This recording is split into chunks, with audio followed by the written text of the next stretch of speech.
नमस्कार, मार्केट पंचनामे में आप सभी का स्वागत है। मैं हूं सुमित और मंगलवार का दिन भारतीय बाजारों में बढ़िया रफ्तार का दिन रहा, जहां पर निफ्टी और निफ्टी बैंक दोनों में तेजी थी। आज निफ्टी करीब आधा % के आसपास की बढ़त में रहा। निफ्टी बैंक भी 450 अंकों के आसपास के उछाल के साथ बंद हुआ।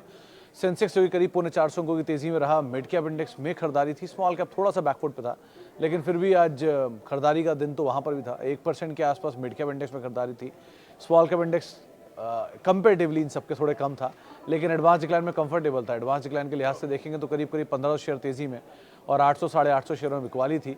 आज दिन था बैंक्स का, उसमें भी PSU bank and private bank दोनों का दिन था, जिसमें पीएसयू बैंक आज करीब 1.5% की तेजी में बंद हुए और प्राइवेट बैंक में भी खरीदारी देखने को मिल रही थी। आईटी भी कुछ हद तक सपोर्टिव था, 1% के आसपास की बाइंग वहाँ पर थी। प्रॉफिट टेकिंग थी आज मेटल में, प्रॉफिट टेकिंग थी थोड़ी सी ऑटो में, लेकिन अदरवाइज मार्केट में आज बाइंग थी पीएसयू बास्केट के अंदर। स्पेसिफिक ऑटो में से एंसिलरी जैसे टायर स्पेस पूरा भाग रहा था, या फिर बहुत हद तक जो स्पेसिफिक स्टोरीज है मार्केट में वो कामकाज करते हुए दिखाई पड़ रही थी। कुछ और की हाईलाइट में आज डिफेंस में वो माजगांव डॉक कोचिन शिपयार्ड आज फिर बिकवाली में कामकाज कर रहे थे। इसके अलावा ओला इलेक्ट्रिक आज फर्स्ट हाफ की तेज़ी, सेकेंड हाफ में तेज़ फिजल आउट, 8% 7% के आसपास की बिकवाली वहाँ देखने को मिली। ब्रोकरेज नोट था इंडसइंड बैंक पे खरीदारी थी, ब्रोकरेज नोट था बीपीसीएल पे वहाँ खरीदारी थी, बलरामपुर चीनी पे वहाँ खरीदारी थी। इसके अलावा न्यूज़ फ्लोज भी था इंडसइंड बैंक में, इनके एएमसी कारोबार की मंजूरी को लेकर, उसका भी एक इम्पैक्ट बनता हुआ दिखाई पड़ा, वहाँ पर खरीदारी थी। साथ ही साथ ओवरऑल कुछ और स्टॉक्स की स्पेसिफिक अगर बात की जाए तो आज ब्रॉडर मार्केट्स के अंदर अच्छी तेज़ी देखने को मिल रही थी, जिसमें एडवांस डिक्लाइन फेवर में थे मार्केट के। और कैश मार्केट के शेयरों पर अगर आप नज़र डालो तो लॉजिस्टिक के शेयर चल रहे थे, ऑल कार्गो हुआ, गति हुआ, स्नोमैन हुआ, सब में यहाँ पे खरीदारी बनते हुए दिखाई पड़ रही थी। अदानी नमू के शेयर मिले जुले थे। आईटी में से टीसीएस आज फिर नया ऑल टाइम हाई बनाया, उसके बाद प्रॉफिट टेकिंग, टेक महिंद्रा नया all time high. So IT तो ऐसी बढ़िया तेज़ी में चल ही रहा है। मिड कैप आईटी ज़्यादा अच्छा है। मुथूट फाइनेंस एनबीएफसी में चल रहा था, अशोक लेलैंड चल रहा था ऑटो स्पेस से, एमएनएम में कहीं प्रॉफिट टेकिंग थी। सो अपस्ट्रीम में थोड़ी बिकवाली थी, डाउनस्ट्रीम कंपनियों में खरीदारी थी। सो ऐसे ही मार्केट कामकाज। और हिंदुस्तान जिंक 19 रुपये पर शेयर डिविडेंड आया, शेयर 2% चल गया। ऐसे ऐसे करके न्यूज़ फ्लोज आ रहे हैं, ऐसे ऐसे करके खबरें आ रही हैं, उन खबरों के बीच में स्टॉक चलते हुए दिखाई पड़ रहे हैं। चलिए अब सवाल जवाब का सिलसिला शुरू कर लेते हैं और बातचीत कर लेते हैं कुछ सवालों को लेकर जो कि अलग अलग माध्यमों से आते हुए दिखाई पड़ रहे हैं। सर, हिंदुस्तान जिंक को धीरे धीरे ऐड कर सकते हैं फॉर डिविडेंड। कोल इंडिया को भी ऐड किया था 4 जून के फॉल में, स्मॉल क्वांटिटी। देखो शर्मा साहब, अगर आप डिविडेंड स्टोरी को प्ले करना चाह रहे हो, खाली ये चाह रहे हो कि मैं डिविडेंड के लिए कुछ स्टॉक चाहिए मुझे, तो ये दोनों कंपनियों में कोई बुराई नहीं है। हिंदुस्तान जिंक के केस में एक एक्सेप्शनल है। देखिए हिंदुस्तान जिंक वैसे कंपनी बहुत अच्छी है, अच्छे प्रोज एंड कॉन्स दोनों हैं। प्रोज हैं भैया, एक तो ये अच्छे ग्रुप की कंपनी है, बड़ा केपेक्स कर चुके हैं, सिल्वर के लार्जेस्ट प्रोड्यूसर हैं, कैश रिच कंपनी है, डेट नहीं है। कॉन्स में है 99% होल्डिंग प्लेज है, ये भी पता है, लेकिन ठीक है, क्योंकि केपेक्स होता है तो होल्डिंग प्लेज होती रहती है। वो अपने आप प्रमोटर छुड़वा ही लेंगे कुछ टाइम में, क्योंकि इतना बड़ा असेट बेस है इनके पास, तो उसे कोई दिक्कत ही नहीं इनके लिए। सो अच्छा बुरा दोनों है, बट डिविडेंड स्टोरी अच्छी है इसमें, क्योंकि कंजिक्यूटिव कोई कंपनी अगर कैश जनरेट कर रही है, ना केवल इसमें वेदांता को पैसा मिलता है, बल्कि सरकार और एलआईसी भी इसमें बहुत बड़ा भागीदार है। आप समझो 25% स्टेक गवर्नमेंट का है, बाकी एलआईसी का है, रिटेल तो बहुत छोटा सा है। तो आप डिविडेंड स्टोरी के लिए इसमें जाना चाहते हो, दोनों कंपनियां बहुत अच्छी हैं, कोल इंडिया भी एंड हिंदुस्तान जिंक भी, बट सिर्फ वही डिविडेंड स्टोरी, क्योंकि जब डिविडेंड पे ऑफ जहाँ ज़्यादा बड़े होते हैं, वहाँ पे केपेक्स के लिए इस्तेमाल होने लायक पैसा वो रखते हैं और बाकी पैसे को फ्लो बैक कर देते हैं, मतलब डिविडेंड में बांट देते हैं। सो बहुत बड़ा एग्रेशन वहाँ नहीं आता आमतौर पे। एग्रेशन आ गया तो बात अलग है, लेकिन अभी के लिए तो एटलीस्ट यही दिखाई पड़ रहा है। सो आप है आपके पास, बने रहो, रख सकते हो एसआईपी के लिए, बट डिविडेंड डीलिंग स्टोरी के हिसाब से काम करना, और जितना नीचे मिले उतना अच्छा डिविडेंड डील होता है इनका। सो वो पार्ट को आप ध्यान रख के काम करना है इसमें। Sir, hero MotoCorp and D mart CMP for long term. देखो गुप्ता साहब, दोनों कंपनियों में एक चीज़ कॉमन है, दोनों ही डेट फ्री हैं। पहली चीज़, एक नेग्लिजिबल डेट है डी मार्ट के ऊपर, लेकिन मोर लेस वो डेट फ्री मान लेंगे आप उसे। एंड लाइकवाइज हीरो मोटोकॉर्प भी डेट फ्री है, 600 करोड़ का डेट है, which is negligible sum. Hero MotoCorp के केस में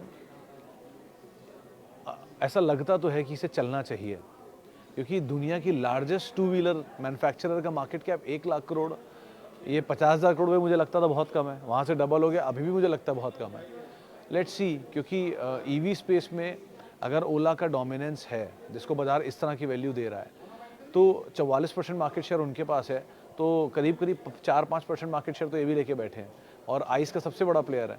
सो थोड़ा सा तो इनको और वैल्यूएशन अच्छा मिलना चाहिए। वैल्यू वाइज तो बहुत अच्छी कंपनी है, वैल्यू वाइज सबसे सस्ती हीरो मोटोकॉर्प है टू व्हीलर में अभी।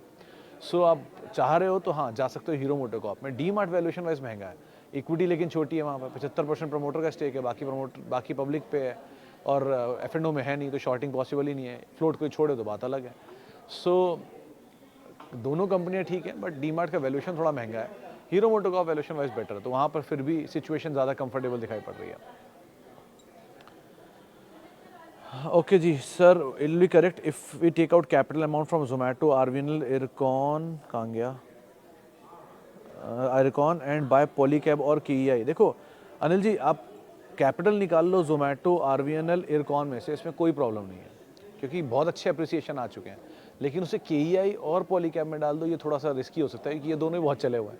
ऐसा नहीं कि ये कम चले हैं, पॉलीकैब भी बहुत चला है, बट पॉलीकैब में क्या है कि ये बहुत लंबे कंसोलिडेशन में रह सकता है। आप ऐसे समझो, पॉलीकैब, एस्ट्रल और वो Apollo pipes, Asian paints, even Pidilite, ये सब वो नाम है जो कि एक समय के बड़े वेल्थ क्रिएटर रहे हैं। इनकी पुरानी 10 साल की हिस्ट्री उठा के देखोगे तो ये सबसे बड़े, इवन केईआई, ये सब बहुत बड़े बड़े वेल्थ क्रिएशन जर्नी के हिस्सा रहे हैं। केईआई तो 10-12 हज़ार % तक रिटर्न दे चुका है पिछले 10-1 साल में। सो इस तरह की इतनी बड़ी वेल्थ क्रिएशन के बाद कहीं ना कहीं तो हॉल्ट लेंगे ही। वो हॉल्ट ऐसा नहीं होगा कि अभी रुक गए, यहीं खड़े रहे, ये होगा 400 पॉइंट की रेंज, 500 पॉइंट की रेंज में घूमते रहेंगे, क्योंकि एक बड़ी तेज़ी के बाद सबको ये पसंद आने लगता है। सारे फंड्स को, सारे रिटेलर्स को, सब लोग इसको लोड कर लेते हैं, और लोड कर लिया तो जो स्मार्ट हैंड निकला है वो कुछ टाइम के लिए से छोड़ ही देगी, ठीक है चलो अभी तो रहने दो। ये आपने टाटा केमिकल में देखा, या आपने टाटा मोटर में देख रहे हो, या आप टाटा पावर में देख रहे हो, ये टाटा एलेक्सी में देख रहे हो, एंड अब शायद टाटा इन्वेस्टमेंट में भी, इसमें ट्रेंड में भी देखो कुछ समय बाद, लेकिन अभी के लिए ऐसा दिख रहा है। So with time retail holding कम होती है, धीरे धीरे 4-5 क्वार्टर में रिटेल को अच्छा लगता है वो शेयर भागता हुआ, वो उसमें लोड कर लेते हैं। उस लोडिंग की वजह से वो रिटेल होल्डिंग बढ़ जाती है, फिर वो शेयर रेंज में चला जाता है। तो अभी जोमेटो जैसे पसंदीदा हुआ जा रहा है सबका, या टाटा टेक सबका पसंदीदा था कुछ समय पहले। सो हैप्पीएस्ट माइंड है इनफैक्ट। तो ऐसे कुछ नाम है जो कि आप सुनते समझ में आ जाएगा कि हाँ ये सवाल सबसे ज़्यादा क्यों आते हैं इन पे, सबको पसंद है शेयर। सो इसीलिए एक बार को पॉलीकैब थोड़ा एक्यूमुलेट कर सकते हो, पॉलीकैब, केईआई नहीं, पॉलीकैब। लेकिन आउटराइटली उसमें जाना ठीक नहीं है। लेकिन हाँ, प्रॉफिट निकालना और कैपिटल प्रोटेक्ट करना, उसमें कोई प्रॉब्लम नहीं है, आप वो कर सकते हो।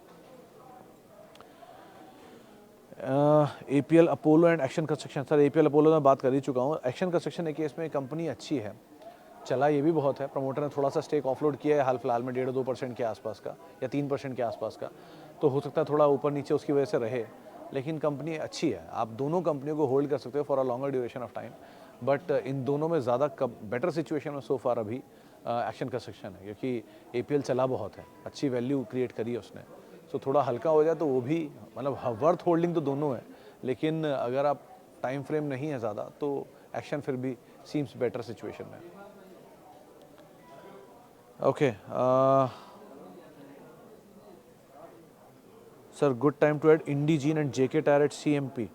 Also please say which sugar stock can be added in bulk. Puneet sir देखो, शुगर स्टॉक का बल्क अभी नहीं है, टू बी वेरी फ्रैंक। आप क्योंकि बल्क जैसा नंबर ही नहीं है अभी, कहाँ से बल्क बोल दूँ मैं आपको। बाजार ऑल टाइम हाई पे खड़ा है आज भी ऑलमोस्ट, और शुगर अगर नीचे आया भी है तो ऐसा कोई बड़ा ड्रास्टिक फॉल नहीं आ गया शुगर में।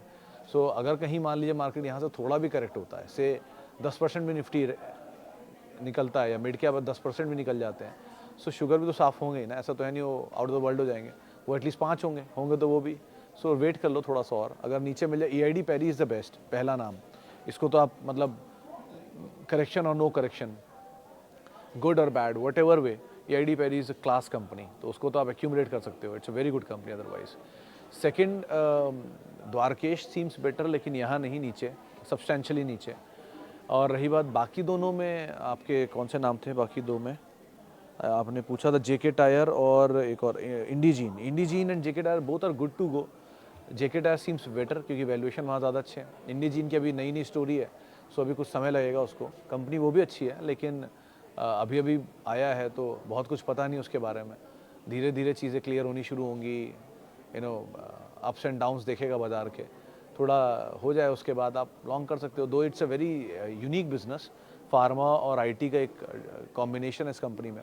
लेकिन अभी क्योंकि नई लिस्टिंग है तो बहुत कुछ डिटेल में अभी आपके पास होगा नहीं इसके बारे में, सो थोड़ा समय इसको और दे दीजिए। लेकिन JK tyre seems better, C8 obviously, C8 and JK both, उन दोनों को आप देख सकते हो। अदरवाइज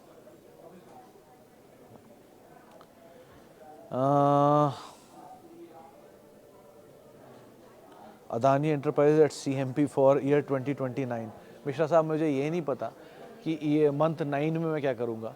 आप ईयर 2029 की बात कर रहे हो, जहाँ ये आप आज की डेट में कल बाजार 1000 पॉइंट नीचे आ जाए, आपको कल चिंता शुरू हो जाएगी अदानी एंटरप्राइज की। और आप बात कर रहे हो ईयर 2029 की, यानी आज से 4 साल पहले या 5 साल बाद की। Sir, to at least be realistic, I am not saying कि you are not realistic, but at least be realistic. हम सबको ये बात अच्छे से पता है कि 5 साल में अगर आप शेयर लेने के इंटरेस्टेड होते तो आप हर रोज़ मुझे अदानी एंटरप्राइज नहीं पूछ रहे होते, क्योंकि आप हर रोज़ मेरा व्यू नहीं बदलेगा ना 5 साल के लिए। आप अगर किसी शेयर को पसंद करते हो, से फॉर एग्जांपल जैसे कभी अगर मान लिए मैंने या कभी किसी कंपनी को IPO में मैंने लिया था सन 2000 में या 2004 में या 2010 में, तो आज तक मुझे पसंद था, अभी तो उनको होल्ड कर रहा हूँ, वरना मैं होल्ड ही क्यों करता। सो 20 साल हो गए उस बात को। लेकिन ठीक है, आपको जब कोई चीज़ पसंद है तो पसंद ही है ना। आप इसलिए अदानी एंटरप्राइज 2029 हो, 2039 हो, 2049 हो, 2069 हो, इससे कोई फ़र्क नहीं पड़ता आपकी, क्योंकि विज़न ही 2 दिन का है और आप बात कर रहे हो 5 साल की। So at least be realistic, understand a situation कि आप नंबर्स देखते रहिए। अगर नंबर आपको ठीक लग रहे हैं तो आप 5 साल के 50 साल होल्ड कर लीजिए। लेकिन अगर नंबर सही नहीं है तो फ़ायदा नहीं है इस पर रोज़ रोज़ बात करने का। एटलीस्ट किसी और का टाइम वेस्ट कर रहे हो आप। HDFC 1 साल का व्यू। त्रिपाठी साहब देखो, 3 साल से शेयर वहीं खड़ा है, 1685 इसका टेक्निकल रेजिस्टेंस है। ब्रीच कर गया, उसके ऊपर क्लोजिंग दे दी तो चल सकता है, नहीं ब्रीच किया तो शायद इसी रेंज में घूमेगा, नीचे 1380, ऊपर 1685। इसको आप प्ले करिए। अगर आप में होराइजन अच्छा है, अच्छा बैंक ढूंढ रहे हो तो HDFC बैंक है, fundamentally one of the finest bank. Growth नहीं है, NIM कमज़ोर है, डिपॉजिट की रेट टूट रहे हैं, हम सबसे ज़्यादा बेटर HDFC बैंक जानता है। कल इन्होंने एक इंटरव्यू भी दिया था किसी जर्नल को, वहाँ पे आप चाहें तो चेक कर लेना। उन्होंने ये बात मेंशन भी दी कि HDFC bank is very aggressive going forward as well. वो अच्छा आर्टिकल था, कहीं मैं पढ़ा था। सो आप एक बार वो देख सकते हो। But it is a wonderful bank otherwise. But आप everything depends on your time frame. आप एक होगा 3 साल से चला नहीं, ठीक है, ये बात, इसमें फैक्चुअली कोई गलती नहीं है तो क्या ही बोलूँ, लेकिन अदरवाइज वैल्यू तो है इस बैंक के अंदर। ओके जी, आगे बढ़ते हैं। Sir kindly suggest cables and wire stocks for long term. Vishal ji, already बहुत चले हुए शेयर नहीं सारे के सारे। देखो, पॉलीकैब सबसे बेटर है सो फार, देन कम्स हेवेल्स, क्योंकि पॉलीकैब केबल की सबसे बड़ी कंपनी है। हेवेल्स FMEG कंपनी है केबल के साथ साथ, मतलब केबल भी है प्लस उसमें फैंस, इलेक्ट्रिक इक्विपमेंट्स भी हैं। RR कबेल है वायर में, लेकिन वो थोड़ा वैल्यूएशन महंगा है और चला भी है नीचे से। KEI तो बहुत ज़्यादा चला हुआ है। सो फार सबसे बेटर तो यही है केबल स्पेस में। बाकी छोटे छोटे प्लेयर हैं, विंध्या टेली वगैरह, वो लेकिन इसमें नहीं है आउटराइटली, वो ऑप्टिक फाइबर में। So better is Polycab. किसी फॉल में मिले तो आप ऐड कर सकते हो, बट थोड़ा नज़रिया लंबी अवधि का रखना, क्योंकि बहुत चले हैं तो थोड़े हल्के होने बनता भी है इनको। इक्विटी वाइज सबसे छोटा पॉलीकैब भी दिख रहा है, तो आप अदरवाइज पर नजर रख सकते हो। Cipla, IndiGo, Hindalco, IndusInd. Cipla good to go, IndiGo and Hindalco good to go, ये दो तो अभी के लिए ठीक लग रहा है, but for a longer duration of time of course. Indigo थोड़ा ब्लॉक कहीं हो जाए, नीचे मिल जाए, ज़्यादा बेटर है। एंड लाइकली इंडसइंड बैंक भी सेम HDFC बैंक जैसी सिचुएशन है। AMC बिजनेस इनके लिए प्रोमिनेंटली हो सकता है, जो आज में खबर आई थी कि AMC कारोबार के अंदर एक्सपैंड करेंगे, और अगर वो खबर में वो एक्सपैंड करते हैं तो वो इनके लिए एक बड़ा गेम चेंजर हो सकता है। But Kotak, IndusInd and HDFC, ये तीनों पिछले 3 साल से उसी जगह पे खड़े हैं जहाँ से 3 साल पहले थे। सो थोड़ा सा एटलीस्ट पेशेंस अगर आप में है तभी इनमें जाना, वरना नहीं, क्योंकि किसी भी ऐसा भी सिचुएशन आने लग गई है कि कुछ लोग तो ये भी बोलने लग गए कि अब कोई लार्ज कैप बैंक का नाम लेगा वो मार खाएगा। ऐसी सिचुएशन आने लग गई है, तो लार्ज कैप बैंक इसलिए कोई किसी को पसंद नहीं आ रहे हैं। तो मतलब बैंक चल रहा है, लेकिन कभी PSU चल जाता है, कभी ICICI चलता है। सो जिस दिन थोड़ा सा लैगार्ड होना शुरू हुए ये दोनों, तब जो बैंक की रैली होगी वो मेरे ख्याल से यही दोनों लेंगे, कोटक और HDFC बैंक। सो तब तक का पेशेंस अगर है तो इट्स वेल एंड गुड, लेकिन you need patience for all these three.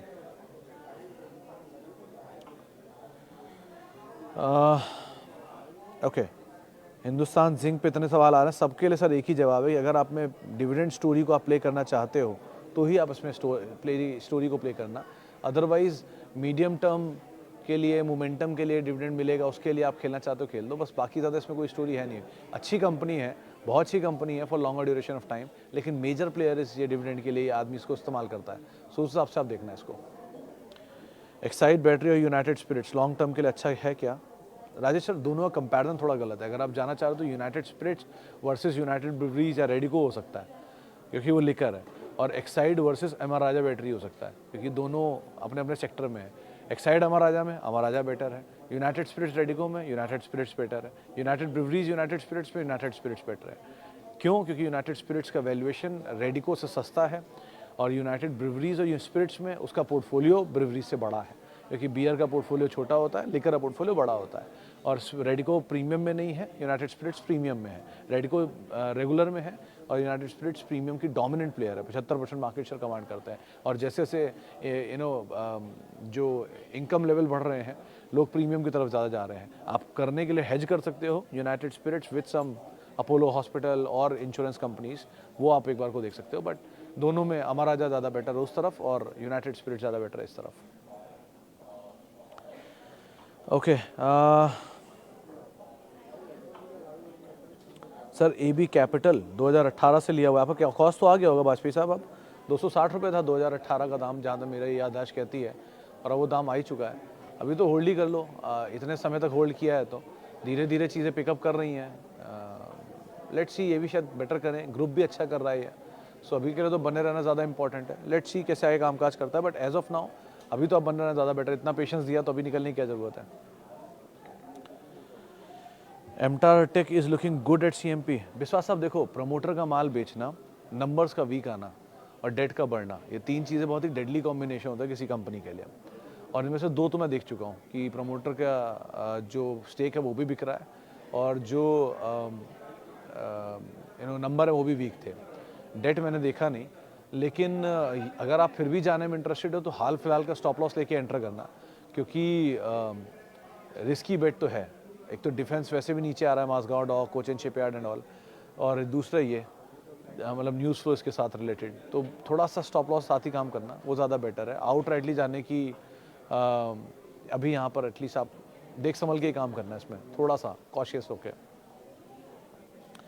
चले फिलहाल अब इतने ही सवालों को शामिल करूँगा, माफ़ी उन सभी लोगों से इनसे बातचीत नहीं हो पाई, और बहुत बहुत शुक्रिया उन सभी लोगों का जिन्होंने सवाल पूछा। आप लोगों से मुलाकात होगी 5:30 बजे शाम को। आप मेरे साथ जुड़ सकते हैं @सुमित रिसर्च, मेरा ट्विटर हैंडल है, सोशल मीडिया हैंडल है। किसी भी निवेश से पहले अपने वित्तीय सलाहकार की राय आप लोग ज़रूर ले लें, और मतलब सब कुछ मुझ पर रिलाय ना करें, ये कह रहा हूँ। आप अपने वित्तीय सलाहकार को लीजिए, वरना खुद पढ़िए, रिपोर्ट्स देखिए, रेफरेंस चेक करिए। I am 100% agreeing on getting wrong, मतलब मैं 100% श्योर हूँ कि मैं गलत हो सकता हूँ। तो इसीलिए आप लोग ज़रा ध्यान संभल के अपना पढ़ाई लिखाई कर लीजिएगा इसके साथ साथ।